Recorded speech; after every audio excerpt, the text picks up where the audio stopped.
Assalamualaikum warahmatullahi wabarakatuh. Saya Ainur Ismail Faryana dengan nomor NIM 101200132 dan teman saya Ahmad Habib Mustafa dengan nomor NIM 101200127. Pada pagi hari ini, kami dari kelompok 9 akan mempresentasikan tentang akad mudharabah. Pembahasan materi yang pertama, pengertian mudharabah, dasar hukum mudharabah, rukun dan syarat mudharabah, ketentuan mudharabah, kedudukan mudharabah, dan berakhirnya mudharabah. Pengertian mudharabah. Kata mudharabah berasal dari kata dharab yang berarti memukul atau berjalan. Pengertian memukul atau berjalan ini maksudnya adalah proses seseorang memukulkan kakinya dalam menjalankan usaha.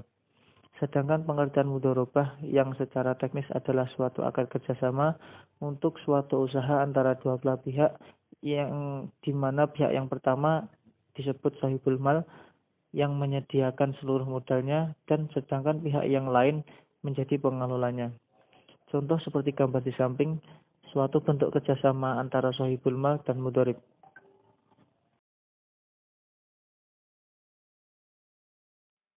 Dasar hukum mudharabah. Dalam Al-Quran surat Al-Muzammil ayat 20, wa akharuna yadribuna fil ardi yabtaghuna min fadlillah, yang artinya, dan dari orang-orang yang berjalan di muka bumi mencari sebagian karunia Allah Subhanahu wa taala.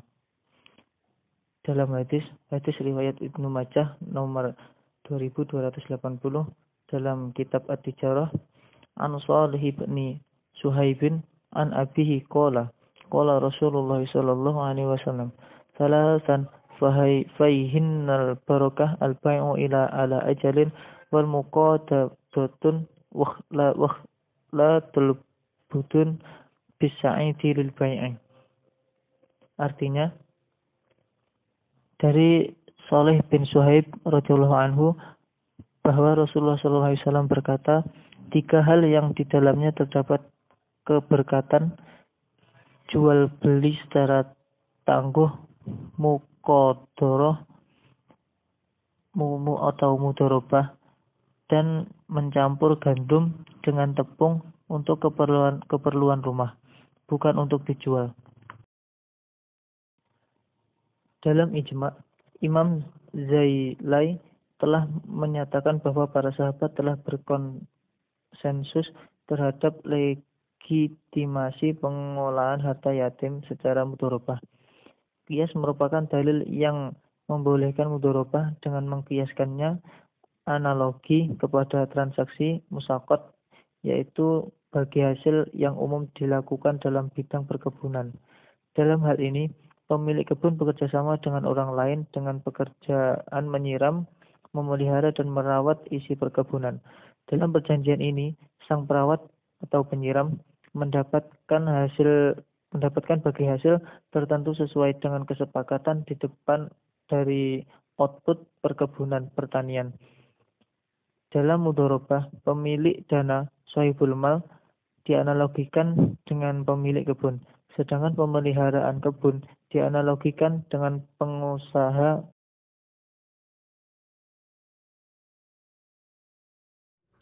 Rukun dan syarat mudharabah.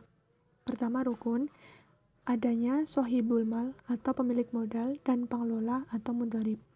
Objek transaksi kerjasama yaitu adanya modal, usaha, dan keuntungan. Dan yang ketiga, ijab dan qabul. Yang kedua, syarat mudharabah. Syarat yang pertama, syarat akidain, yaitu cakap dalam bertindak hukum dan cakap diangkat sebagai orang yang berakad atau akid. Pemilik modal tidak boleh mengikat dan melakukan investasi kepada pengelola dana. Yang kedua, syarat modal. Modal harus dinyatakan dengan jelas jumlahnya. Seandainya modal berbentuk barang, maka barang tersebut harus dihargakan dengan harga yang sama. Modal harus dalam bentuk tunai dan bukan piutang. Serta modal harus diserahkan kepada mudharib untuk memungkinkan melakukan usaha. Yang ketiga, syarat laba. Pembagian keuntungan harus dinyatakan dalam presentasi dari keuntungan yang mungkin dihasilkan nanti. Keuntungan yang menjadi milik pekerja dan pemilik modal harus jelas presentasinya. Kesepakatan presentasi harus dicapai melalui negosiasi yang dituangkan dalam kontrak atau akad. Pembagian keuntungan dapat dilakukan setelah pengelola mengembalikan seluruh atau sebagian modal kepada sohibul mal atau pemilik modal. Ketentuan mudharabah. A. Islam mengatur mudharabah dengan ketentuan-ketentuan baku yang tidak boleh dilanggar agar sistem mudharabah tersebut syar'i, jauh dari praktek ribawi, bersih dari noda pertaruhan dan judi. B. Secara garis besar, ketentuan-ketentuan tersebut bermuara pada 5 hal. 1. Modal, ta'sul mal. 2. Kerja, al-amal. 3. Keuntungan atau laba, ar-ribhu. 4. Pemodal atau sahibul mal dan pengelola, al-mudharib atau al-amil. 5. Akad atau ijab qabul, as-sighah. Kedudukan mudharabah. Kedudukan jaminan dalam mudharabah adalah sebagai penjamin kepastian pelaku usaha untuk tidak menyimpang dari ketentuan yang ada di dalam perjanjian yang telah disepakati bersama. Jaminan menempatkan pelaku usaha untuk bertanggung jawab dengan kesepakatan bersama. Berakhirnya mudharabah karena sebab-sebab berikut. Pertama, tidak terpenuhinya syarat sahnya mudharabah. Kedua, pengelola atau mudharib sengaja tidak melakukan tugas sebagaimana mestinya dalam memelihara modal atau melakukan sesuatu yang bertentangan dengan tujuan akad. Yang ketiga, pengelola atau pemilik modal meninggal dunia. Sekian presentasi dari kami. Terima kasih. Wassalamualaikum warahmatullahi wabarakatuh.